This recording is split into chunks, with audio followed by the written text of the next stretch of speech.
Hello everyone, আসসালামু আলাইকুম। সবাই কেমন আছেন? আশা করি সবাই অনেক অনেক ভালো আছেন।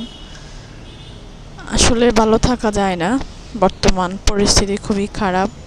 আমরা অনেকেই জানি যে আমাদের দেশে কোটা সংস্কারের আন্দোলন হচ্ছে, আর এটাতে অনেক ইফেক্ট দেখা দিছে কয়েকদিন যাবৎ।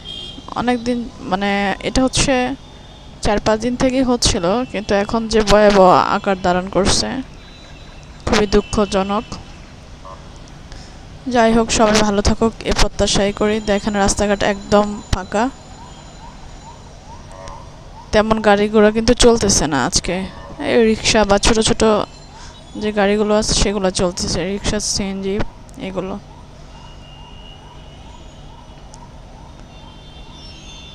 সব কিছু মিলে পরিস্থিতি ঘোলাটে হয়ে গেছে এখন। কালকে নিউজ দেখেও খুব খারাপ লাগলো।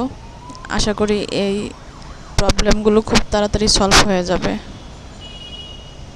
আমরা খুব শীঘ্রই আশার আলো দেখতে পারবো।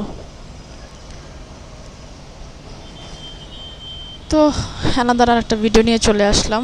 ভিডিও মেক করতে ভালো লাগতেছে না, তারপরে ভাবলাম যে আজকে একটা ভিডিও মেক করি। যে যেখানে আছেন সবাই ভালো থাকবেন, সুস্থ থাকবেন, নিজের যত্ন নেবেন, নিজের পরিবারের প্রতি যত্ন নেবেন। তো আমরা এখন কষ্টের কথা রেখে চলে আসি মূল ভিডিওতে। আজকের মূল ভিডিওর তেমন কোনো কিছু নেই, তবে আমার মনে হলো আর কি যে আমি একটা ভিডিও বানাই, তাই আসলাম ভিডিওটা বানাতে। আর এই যে আপনারা দেখতে পাচ্ছেন আজকের ওয়েদারটা কিন্তু ভালো, কিন্তু রোদ অনেক বেশি, মনে হচ্ছে গরম পড়বে। আজকে 3-4 দিন যাবতে অনেক বেশি গরম পড়তেছে। আর আপনারা যারা রাস্তাঘাটে চলাচল করবেন অবশ্যই সাবধানে চলাচল করবেন। আমার নিজেরই ছুটি ছিল, বাড়িতে যাওয়ার কথা ছিল, কিন্তু আমি যেতে পারি নাই, কারণ আমার ছুটিগুলো ক্যান্সেল করা লাগবে।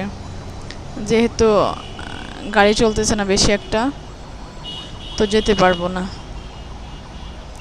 এই জন্য আর যাওয়া হয় নাই।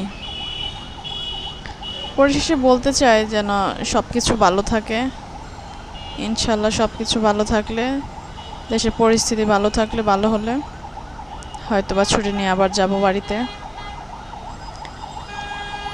রাস্তাঘাট ফাঁকা থাকলে একদিক দিয়ে আগে ভালো লাগতো, কিন্তু আজকে রাস্তাঘাট একদম ফাঁকা, একটা ভয় কাজ করে আসলে।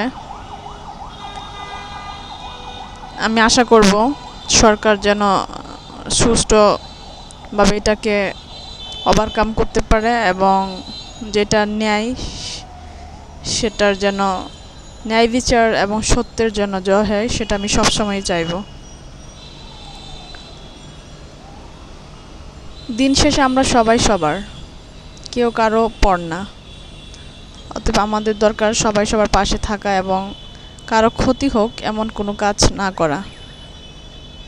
কারো ক্ষতি করে কেউ কখনো বড় হতে পারে না, এটা আমরা সবাই জানি। দিন শেষে আমরা শ্রেষ্ঠ জীব, আল্লাহ তাআলার সৃষ্টি শ্রেষ্ঠ জীব হচ্ছে মানুষ। অতএব আমাদের আচার ব্যবহার ওই রকম হওয়া উচিত। কারো ক্ষতি করে ভালো থাকবো সেরকম মনোভাব আমাদের না হওয়া উচিত। তো আশা করি সবাই ভালো থাকবেন, সুস্থ থাকবেন। আজকের ভিডিওটা আমি এখানে শেষ করছি। আল্লাহ হাফিজ।